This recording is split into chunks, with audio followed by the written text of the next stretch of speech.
Saudações a todos, sou o José Cláudio do Nascimento e na aula de hoje nós vamos estudar um pouquinho sobre a dispersão intramodal.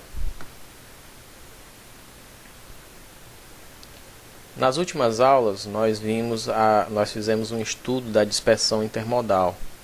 Nós vimos que a propagação de vários modos dentro da fibra óptica faz com que haja uma dispersão no pulso óptico, né?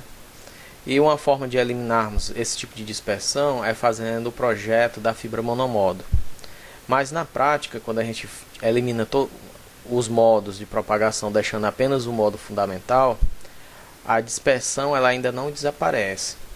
Então, essa dispersão que fica para a fibra monomodo, nós vamos chamá-la de dispersão intramodal.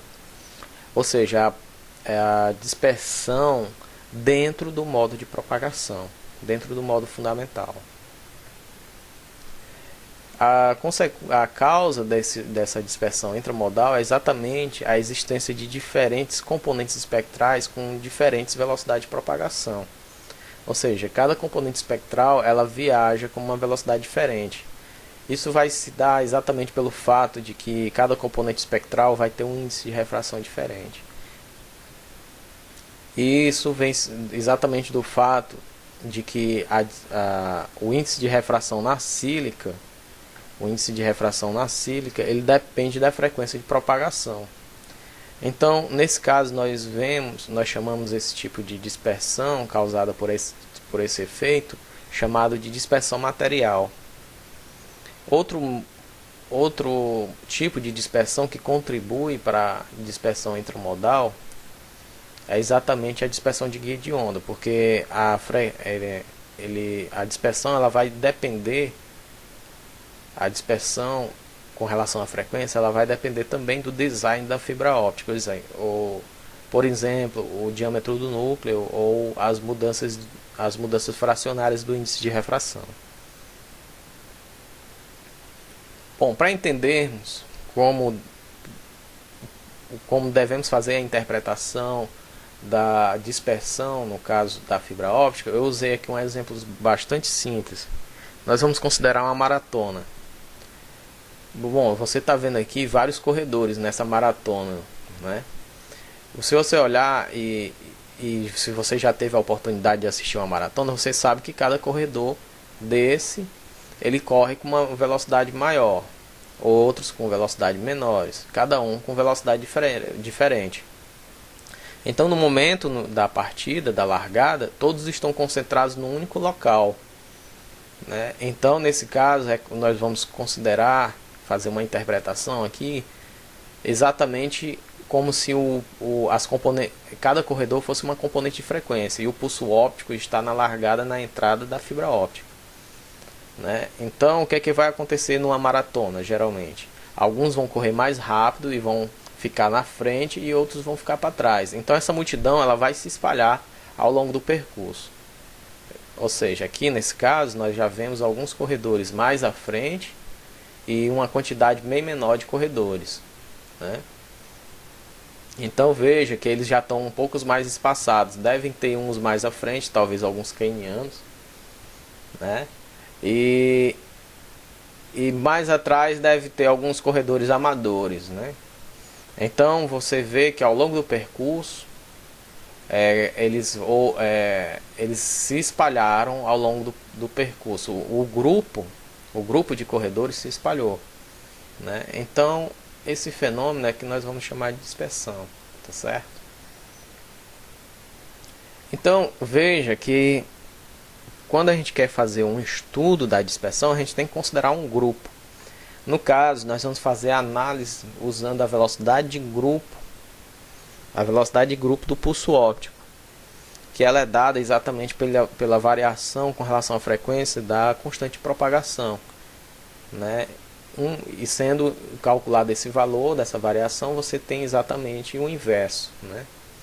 E a constante de propagação que nós vamos considerar aqui é exatamente nós vamos considerar exatamente aqui o índice de refração efetivo, né, vezes o número de onda, né? Isso vai dar exatamente a constante de propagação. Bom, nós sabemos que o número de onda está relacionado com a frequência, né? E a velocidade da luz.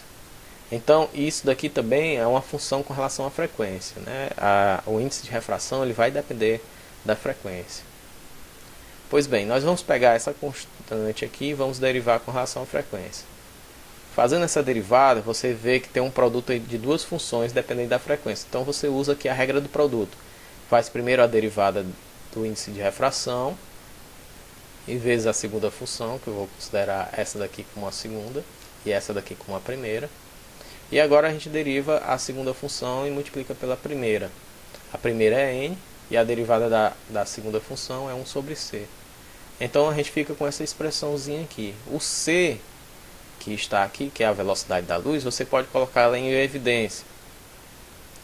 Aqui eu coloquei ela em evidência, né? E eu fico com essa expressãozinha aqui. Então vamos guardar essa expressãozinha aqui, que ela representa exatamente a variação da constante de propagação com relação à frequência.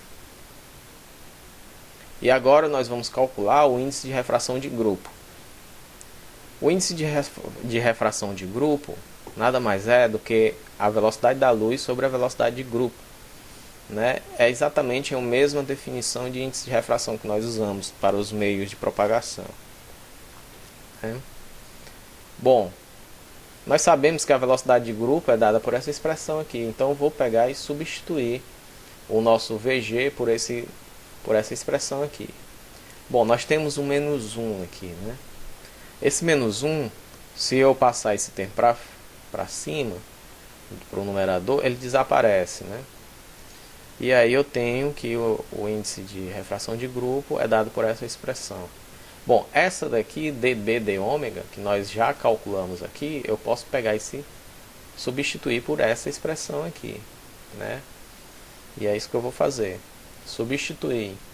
Aqui eu tenho 1 sobre c, né? E eu tenho essa expressão aqui dentro do parênteses.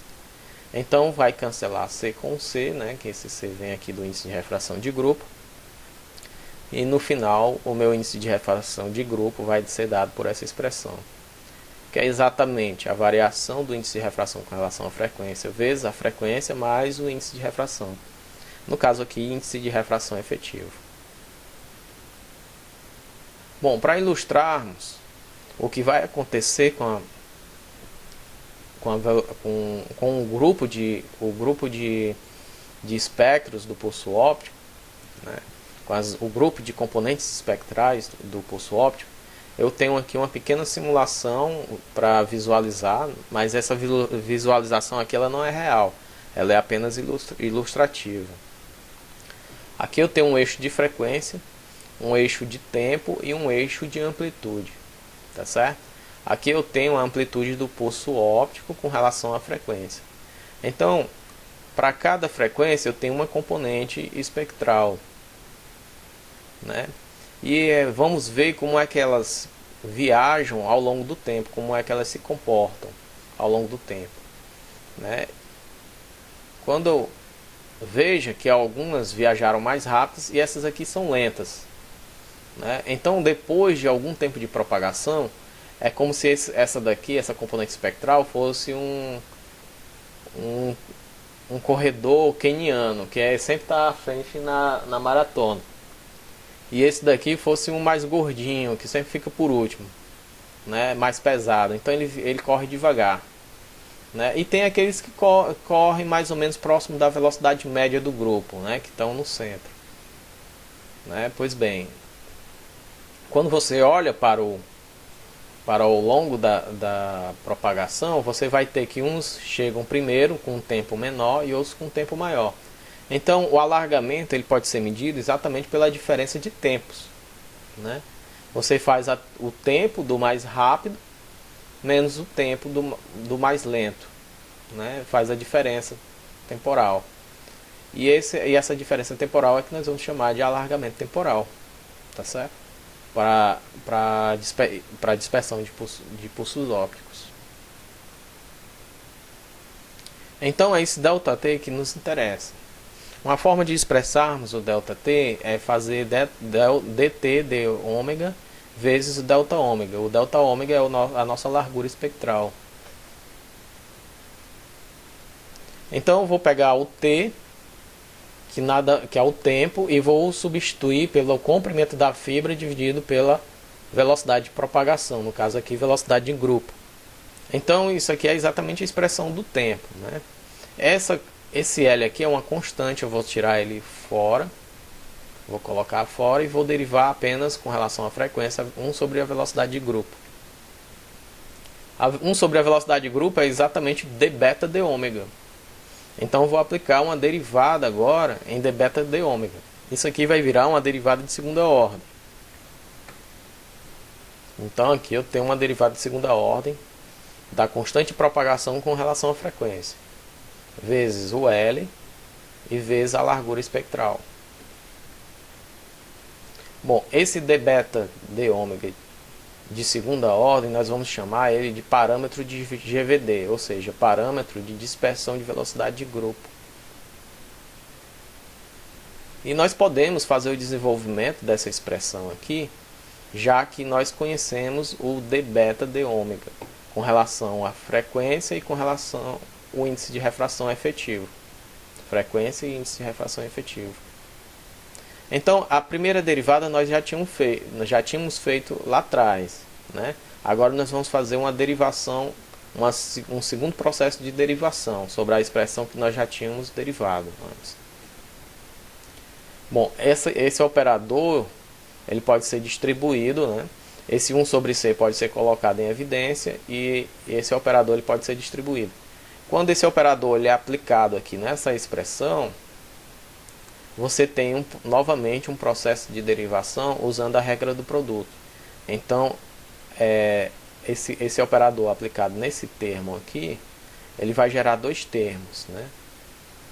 E o operador aplicado apenas nesse último termo aqui vai gerar o meu dn d ômega.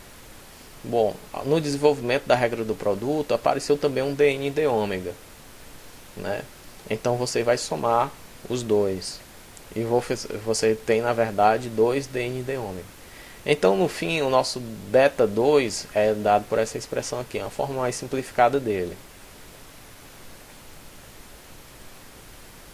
Então é comum a gente fazer a análise do sistema de comunicação de fibra óptica pelo comprimento de onda e não pela frequência. E é isso que nós vamos fazer agora. Veja o seguinte, nós temos aqui a relação entre ômega e o comprimento de onda, né? Um se relaciona pelo outro exatamente por essa expressão aqui, 2π sobre 2πc sobre lambda. Lambda, o comprimento de onda. Então nós vamos usar essa expressão aqui, certo?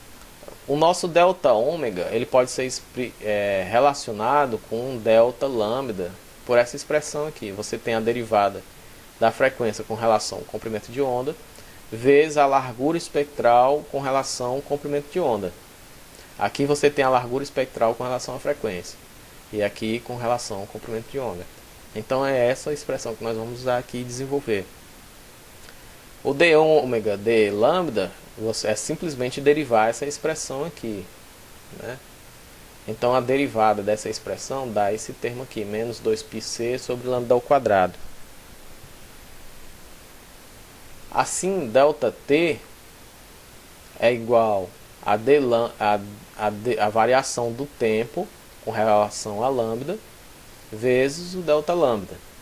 Esse L a gente pode colocar em evidência.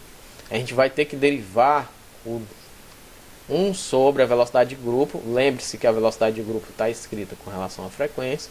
E nós vamos ter que derivá-la ela com relação ao comprimento de onda. Aqui nós usamos uma regra chamada regra da cadeia, que fica o seguinte, você vai derivar ela com relação à frequência, mas vai ter que multiplicar a derivada da frequência com relação ao comprimento de onda. Essa derivada aqui já foi calculada aqui, né? Então nós vamos substituir ela aqui dentro. Então no fim, o nosso alargamento temporal com relação ao comprimento de onda é dado por essa expressão. A gente pode fazer alguma simplificação usando uma parametrização. Nós vamos chamar de fator de dispersão exatamente todo esse termo aqui, menos 2πc sobre lambda ao quadrado vezes beta 2. E vamos expressar o nosso alargamento temporal por LD delta lambda, né? Onde esse D aqui vai ser o nosso fator de dispersão. Bom, o fator de dispersão, ele, na prática, quando você desenvolve tudo, você vai ter que substituir o beta 2, né, que a gente já calculou, tinha dado essa expressão aqui. E no fim o fator de dispersão é exatamente toda essa expressão aqui. 2πc sobre lambda ao quadrado e o beta 2 que é dado por essa expressão que está aqui entre parênteses. O C ele pode ser cancelado com o C e nós podemos ter uma pequena simplificação, né, que é exatamente toda essa expressão aqui. Pois bem, esse primeiro termo aqui multiplicado por 2π menos 2π sobre lambda ao quadrado, nós vamos chamar ele de dispersão de guia de onda, né, e vamos representar por dW. Tá certo? Bom, por que nós chamamos de dispersão de guia de onda? Porque quando fazemos o desenvolvimento aqui dessa derivada segunda, nós vamos escrever ela vai depender basicamente da frequência normalizada. E a frequência normalizada, ela depende do núcleo da fibra, da dimensão do núcleo da fibra, o diâmetro, o raio do núcleo da fibra e o índice fracionário e a mudança fracionária do índice de refração. Então esses dois parâmetros aqui vão ser bastante úteis no projeto da fibra.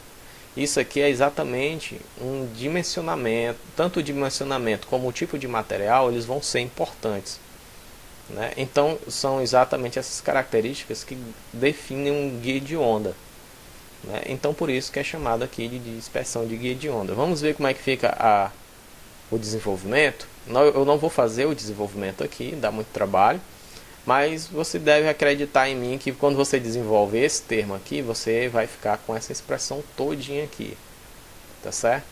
Então você pode observar que as variações estão dependendo basicamente da frequência normalizada, é esse Vzinho aqui, e também do índice de grupo da casca, né? No caso aqui, a casca é o N2, o índice de refração da casca.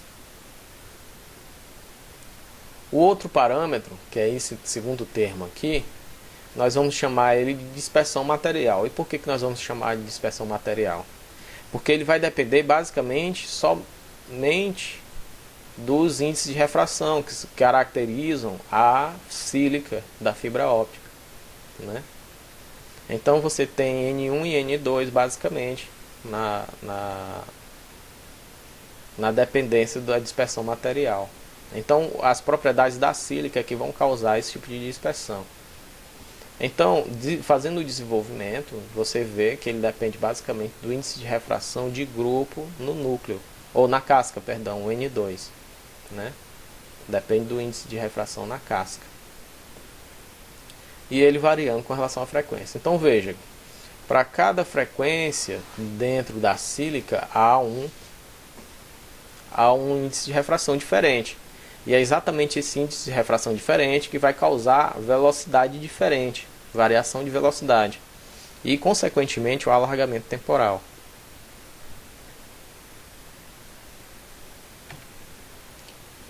Bom, aqui nós temos uma figura que mostra a dependência do índice de refração e o índice de refração de grupo com relação ao comprimento de onda.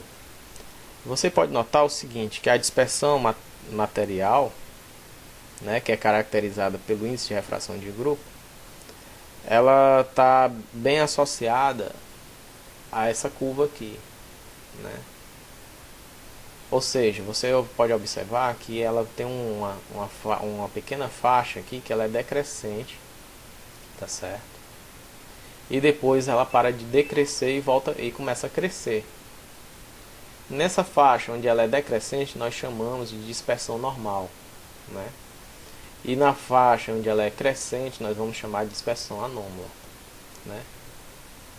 Então nós temos a região onde a variação do índice de refração de grupo com relação ao comprimento de onda é zero, que é exatamente esse ponto aqui que está marcado por essa linha pontilhada.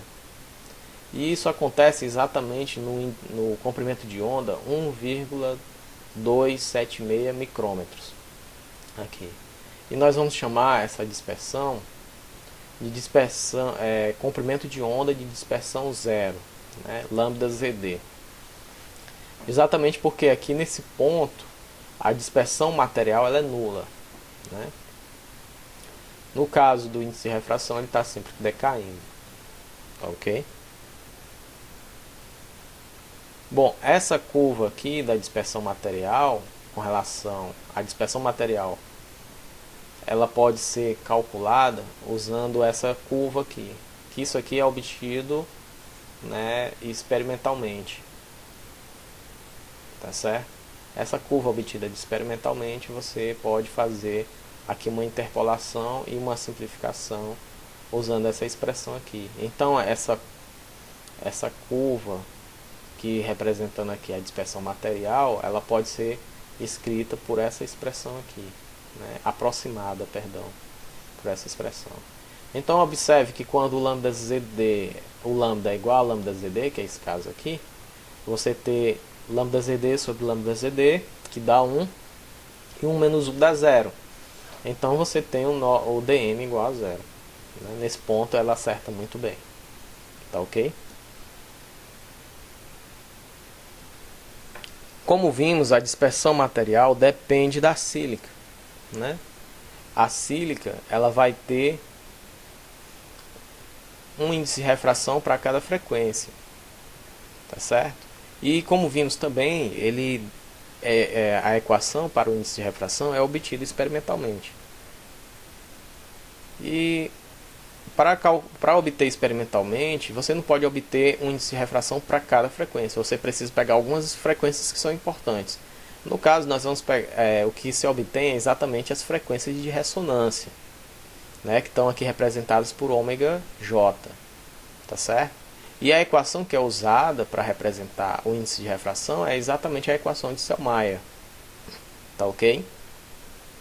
Então, o que é importante obter na equação de Sellmeier para escrever o índice de refração usando a equação de Sellmeier? Você vai precisar do índice da frequência de ressonância e das amplitudes de ressonância, tá certo? E essa equação de Sellmeier ela pode ser usada tanto para representar o índice de refração no núcleo, como também o índice de refração na casca, tá certo? Então, para a sílica pura, né, uma sílica pura, no experimento, é obtido exatamente esses três comprimentos de onda, né? E lembre-se que o comprimento de onda ele pode ser diretamente relacionado com a frequência. Então aqui seria, no caso, comprimentos de onda de ressonância. Nós temos 3. E para cada um deles nós temos uma amplitude de ressonância. Então com esses valores aqui você expressa a equação de Sellmeier que foi visto naquela figura anterior para representar a velocidade, o índice de refração, tanto no núcleo como na casca. Bom, obtido o índice de refração, você tem como calcular o índice de refração de grupo, né? Que nada mais é dado por essa expressão aqui que nós obtemos no começo da nossa aula. Tá ok? E agora nessa figura nós vamos analisar como é que é o comportamento da dispersão material, a dispersão de guia de onda e o fator de dispersão, né? E a gente vai fazer essa análise de 1,1 micrômetros até 1,7 micrômetros, né? Então vamos observar o seguinte: primeiro, a dispersão material, aqui no caso, ela está sempre crescente. E ela é negativa em 1,276, né, micrômetros, né, o comprimento de onda, que nós vimos lá naquela figura anterior. Isso aqui é exatamente o ponto de dispersão zero para dispersão material. Então o que vai acontecer? A dispersão de guia de onda ela vai deslocar um pouquinho, né? Ela vai causar um deslocamento do comprimento de dispersão, comprimento de onda de dispersão zero, exatamente deslocando para 1,31 o fator de dispersão. Então, a principal função da dispersão material é fazer esse deslocamento aqui do lambda ZD, né? Você define em que região, em que ponto ou região você quer que a sua dispersão seja nula ou aproximadamente nula. O interessante é que a gente obtenha esse ponto aqui em aproximadamente, consiga deslocar para aproximadamente 1,55. A principal motivação é o fato de que aqui nessa região você tem as perdas são bastante baixas, né? É a região de comprimento de onda que as perdas também são baixas. É só lembrar que as perdas também dependem da frequência, tá certo? Nós já vimos isso nas aulas anteriores. Então isso é que a gente vai fazer, né? Isso é que geralmente se faz no projeto de fibra óptica. E o projeto de fibra óptica modifica exatamente essa curva aqui, porque essa daqui do material, ela já é do material, já foi projetado pela natureza, digamos assim. Então a gente não pode fazer muita coisa para modificá-la, mas aqui nós podemos modificar, tá ok?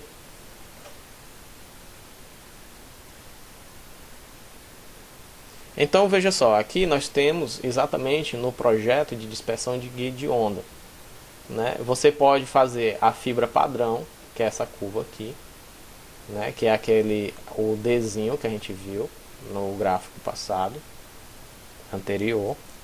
Nós temos a fibra de dispersão deslocada, que é dada por essa daqui. Veja que foi deslocado para aproximadamente 1,55, né? Aqui feito esse deslocamento exatamente com o objetivo de casar a questão das perdas com a dispersão. Você obter mínimas perdas e mínima dispersão, exatamente nessa frequência aqui, nesse comprimento de onda. Aqui nós temos a dispersão plana. Qual é o objetivo desse projeto de guia de onda, né? O objetivo é que você tenha o mínimo de dispersão numa ampla faixa de comprimento de ondas.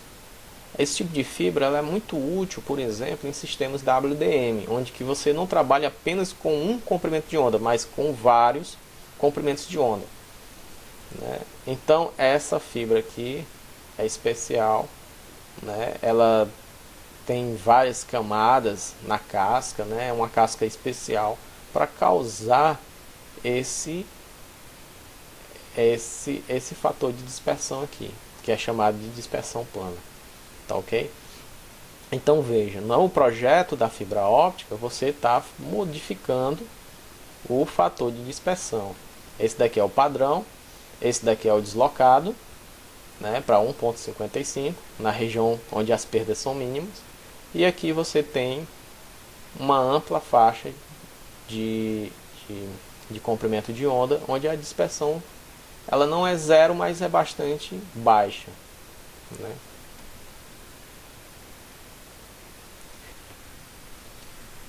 Então agora nós vamos fazer um estudo, né, da equação de propagação, né, considerando como protagonista da equação a nossa constante de propagação, né, que ela depende da frequência e vai produzir o nosso alargamento temporal, tá certo?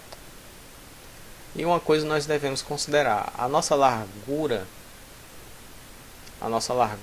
espectral ela é muito menor do que a frequência da onda portadora. E nesse caso nós podemos fazer uma expansão do beta com relação à frequência por uma série de Taylor, né? Então a expressão, o beta, expressando o beta por uma série de Taylor, nós vamos ter essa série aqui. Nós não precisamos calcular todos os termos da série, nós precisamos apenas de algum. E já vai dar uma aproximação muito boa quando nós fizermos até a terceira potência, né? O nosso ômega menos ômega zero nós vamos chamar de delta ômega, né? Que é exatamente a nossa largura espectral, tá ok? E cada beta 0, beta 1, beta 2, beta 3, na verdade são derivadas da constante de propagação, né? E nós vamos, de forma geral, chamar de Bm, né? Que Bm é a derivada da constante de propagação na nésima ordem, né? No ponto ômega 0, ou seja, na frequência portadora. Então, cada um desses termos vai ter um significado físico. Primeiro, o beta 1 ele é 1 sobre a velocidade de grupo. O nosso beta 2 é o nosso coeficiente de GVD, né? E ele está diretamente relacionado com o fator de dispersão. E o beta 3 ele está relacionado com a inclinação da dispersão, né? É chamado de inclinação de dispersão, que é exatamente a derivada da GVD, né? Do coeficiente de GVD. Então, a componente de frequência do campo óptico na fibra monomodo tem a seguinte forma. Aqui eu tenho o campo elétrico dependente da frequência. Aqui eu tenho o nosso vetor unitário de polarização. E aqui eu tenho a distribuição de campo monomodo, né? Que a gente viu que é dado por uma gaussiana para fibras monomodos, né? Aqui eu tenho a amplitude inicial do campo óptico, né? E aqui eu tenho a propagação com relação a Z, tá certo? Bom, algumas dessas coisas podem ser desconsideradas.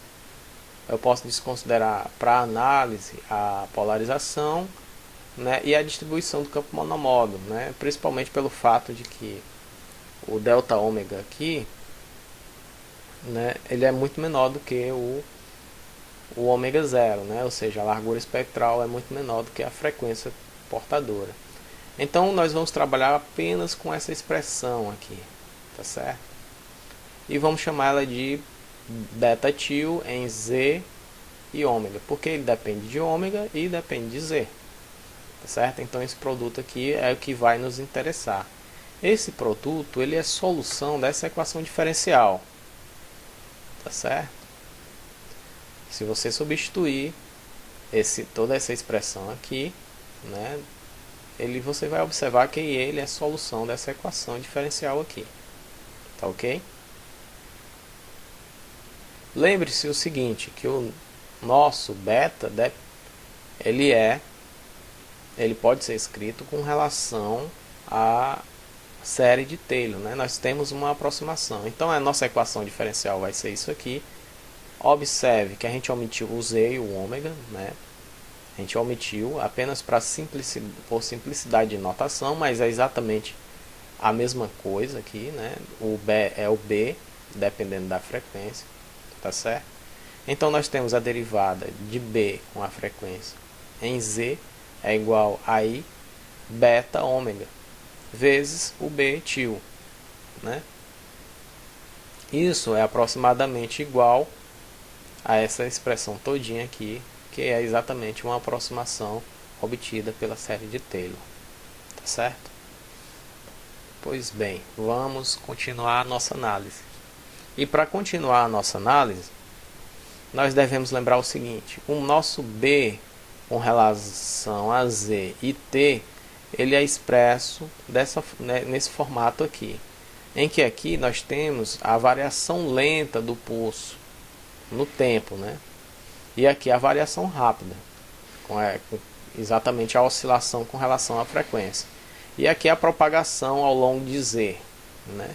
Então a forma de nós representarmos o nosso pulso óptico, né, é usando essa expressão aqui. Nós vamos fazer o seguinte: lá está dependente o nosso B. Lembre-se que na nossa equação diferencial a gente tem B til, né? Então B til está dependente da frequência. Então nós vamos aplicar uma transformada de Fourier nessa expressão aqui. E agora nós obtemos o nosso B til dependente de Z, dependente de ômega. E agora a variação lenta está dependendo da largura espectral, né? Quando você faz a aplicação da transformada de Fourier, o que vai acontecer é que ele vai ficar dependente da largura espectral e não dependente da da frequência. Isso eu aconselho você fazer um desenvolvimento, não é complicado, da transformada de Fourier dessa expressão aqui. E por que isso vai acontecer? É muito simples, por causa do ômega 0 t aqui. Essa é a minha sugestão para a sua análise, para você chegar dessa expressão para essa, tá certo? Isso aqui é como se fosse uma constante dentro da transformada de Fourier, então ele permanece, né, aqui fora, tá ok? Pronto, essa expressão aqui agora nós vamos fazer a derivada, porque um dos termos da equação diferencial é uma derivada de beta com relação a z. A relação de beta não, desculpa, a derivada de b tio com relação a z. Então nós vamos derivar com relação a z essa expressão aqui. Aqui a gente usa a regrinha do produto. Derivada de toda essa expressão aqui é a derivada do primeiro. Está aqui a derivada do primeiro vezes o segundo. Está aqui o segundo. Segundo. Mais o primeiro, está aqui ele, vezes a derivada do segundo. A derivada do segundo, quando você deriva esse termo aqui, sai o i beta 0. Ele vem para cá, como multiplicando a constante. E você tem toda a função sendo multiplicada aqui. Tá ok? Esse número de Euler aqui, essa função de Euler, aparece nesse termo e aparece nesse termo. Eu posso colocar em evidência aqui pelo lado direito. Então, no final da minha continha, eu tenho aqui entre concheito a variação da amplitude lenta com relação a z, mais i beta 0, atil. Eu vou chamar aqui de atil, que é mais prático. Tá certo? Pronto. Essa expressão aqui toda é a derivada de betil. A derivada de betil com relação a z. Então, é um primeiro termo da minha equação diferencial. Agora lembre, na minha equação diferencial eu tinha o beta e tinha o betil. A multiplicação de beta vezes betil. Ora, o nosso beta foi aproximado por essa expressão aqui.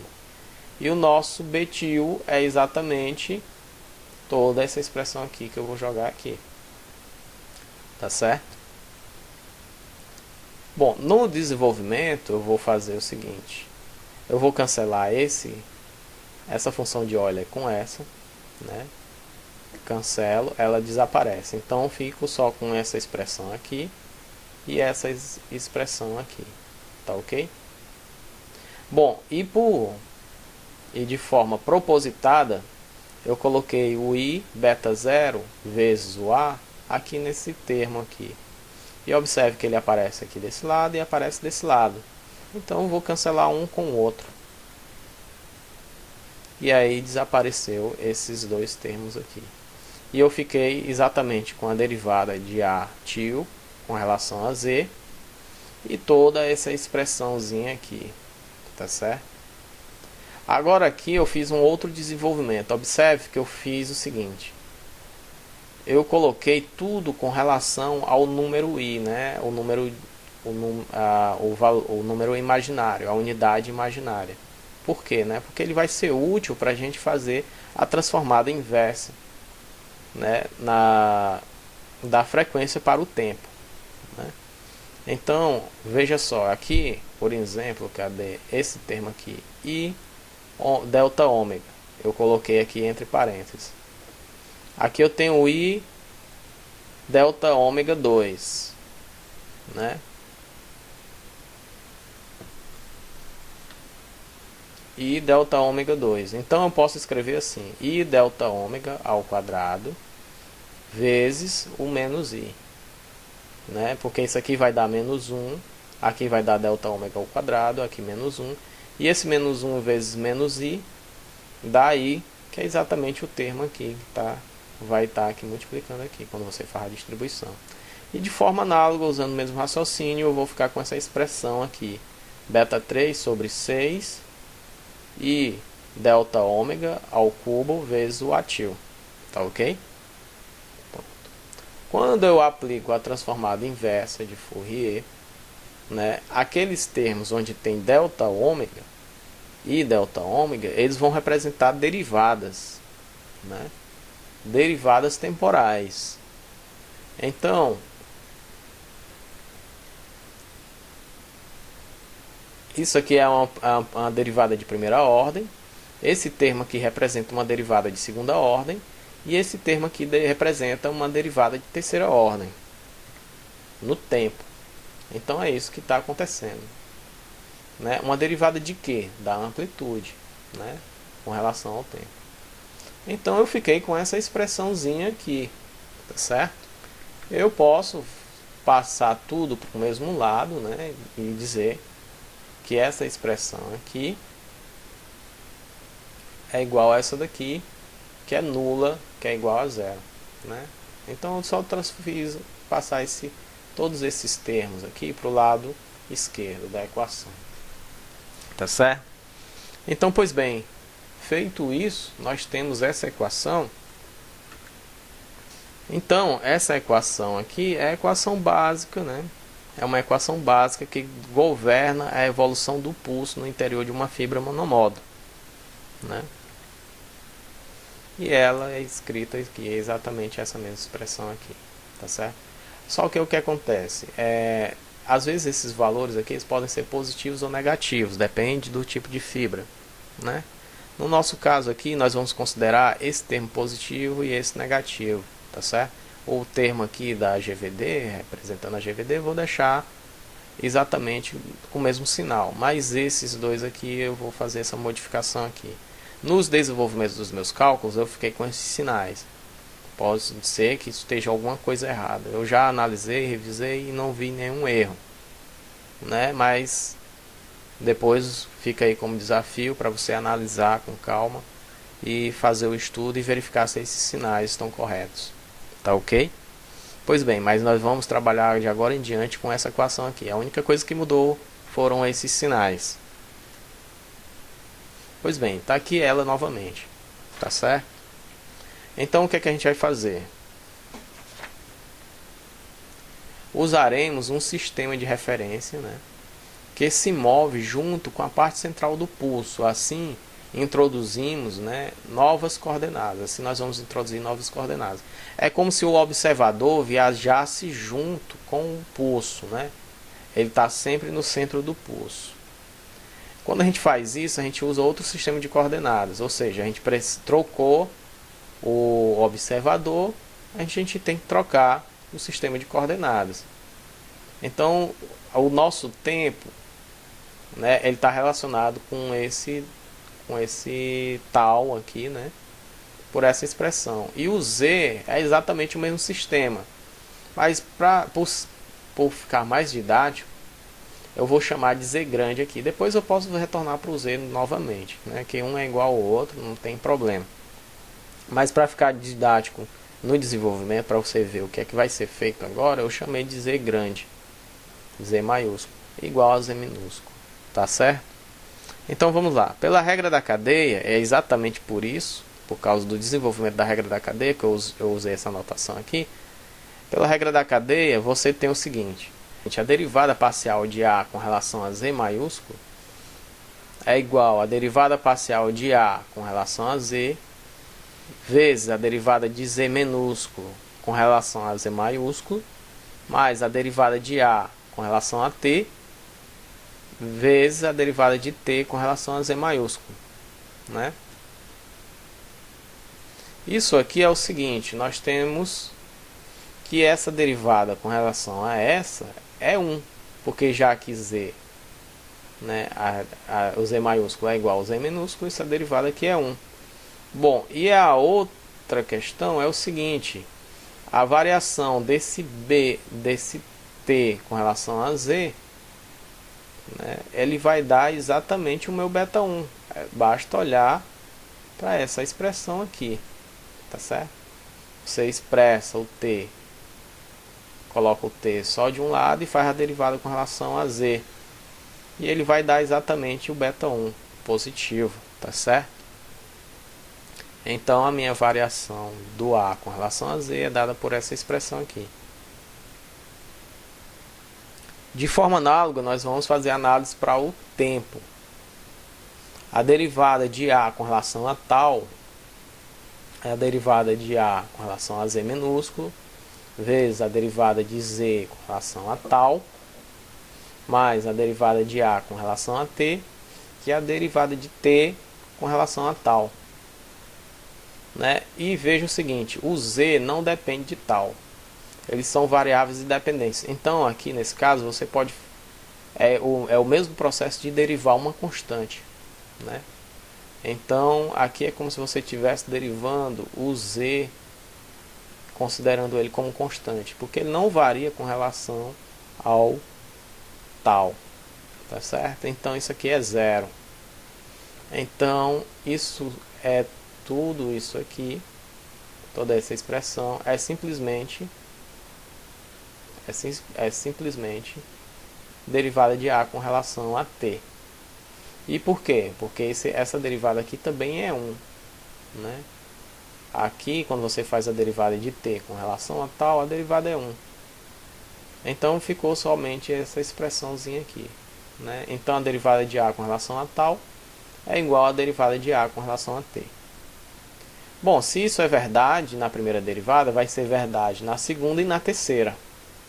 Basta fazer o desenvolvimento. Eu não vou fazer, mas o raciocínio você usa esse que eu coloquei aqui, tá certo? Você usa esse raciocínio aqui e faz o desenvolvimento.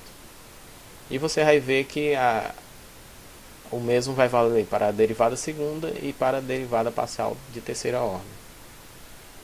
Assim a equação vai se tornar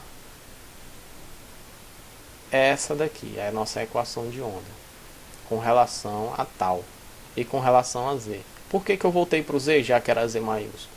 É só lembrar que o Z maiúsculo é igual a Z, tá certo? E essa equação é o que nós usamos para fazer o estudo do alargamento temporal, ou seja, da dispersão do pulso em fibras monomodo. Tá ok? Mas devemos destacar o seguinte, o alargamento muda com o comprimento de propagação, certo? E também o alargamento depende do beta 2 e do beta 3, sendo que para fibras monomodos tradicionais, isso aqui é desprezado, esse termo aqui é bastante pequeno, né? Já para fibras de cristal fotônico, ele é essencial na análise, tá certo? Então, aqui nós temos o fator de GVD e aqui a inclinação do GVD, né? Então, esses dois termos aqui são importantes na dispersão de fibras monomodo. Então, veja o seguinte, nós temos como importante aí a ser destacado nessa equação, o alargamento muda com o comprimento de propagação, ou seja, a solução dessa equação, o Z vai influenciar no alargamento, ou seja, quanto mais o pulso se propagar dentro da fibra óptica, mais ele vai se alargar, e ele vai depender de beta 2, beta 3. Isso aqui, esses valores vão ser obtidos experimentalmente para colocar aqui nessa equação, certo? São termos obtidos experimentalmente. Então cada fibra óptica vai ter o seu beta 2 e o seu beta 3. No caso, fibra óptica monomodo. E aqui nós vamos voltar novamente, só para fechar a aula, com essa ilustração novamente. Cada componente de frequência vai ter uma velocidade diferente, e elas, com velocidade diferente, as mais rápidas chegam primeiro, e as mais lentas, como você está vendo, estão chegando agora por último, chegam mais devagar, e isso vai promover um alargamento temporal, né? Então esse fenômeno aqui, ele é bastante prejudicial em sistemas de fibra óptica, porque ele vai causar interferência intersimbólica entre símbolos, porque alguns pulsos ópticos que vão estar estreitos no começo da fibra vão se alargar e vão ocupar a janela de bit de outro pulso óptico. Isso aqui é bastante prejudicial, é tão prejudicial quanto as perdas, tá certo? Então, com essa ilustração, a gente fecha a aula de hoje. Um bom estudo e até a próxima aula.